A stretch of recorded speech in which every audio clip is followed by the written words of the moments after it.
10টা পয়েন্ট বুঝছেন। আজকে কিন্তু আপনার প্রথম ক্লাস, তাই না? আপনার আজকে প্রথম ক্লাস। এখানে 10টা পয়েন্ট বুঝছেন। তারপরে এখানে যে 40টা পার্সেন্ট নাম, এটা বুঝছেন। আজকে 2টা কাজ দেখাচ্ছে, একটা হচ্ছে হুক টাইমিং, একটা বার টাইমিং। আচ্ছা আপনি বলেন তো বার টাইমিং কীভাবে করতে হয়?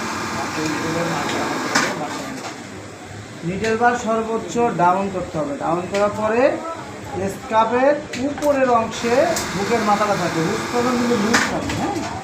ওইটা যদি উপরের অংশে থাকে তাহলে বার টাইমিং মিলে যাবে। আর যখন টাইমিং করবেন তখন কীভাবে করবেন?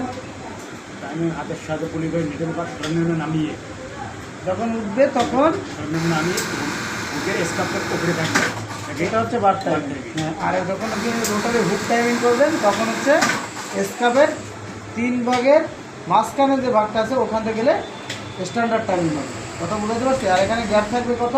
0.0 হুকের থেকে নিডেলের গ্যাপ থাকবে 0.05 মিলিমিটার। এখন আপনি যে টাইমিংটা করছেন এটা কিন্তু রং আছে, এই দেখেন বাস্তব, দেখছেন? হাত দেন, হাত দেন। হ্যাঁ, আজকে আপনার প্রথম ক্লাস, রং হবে এটাই স্বাভাবিক। দেখছেন বাঁচতেছে না? বাঁচলে কিন্তু হবে না, বাঁচলে তো আর 0.5 মিলিমিটার হলো না।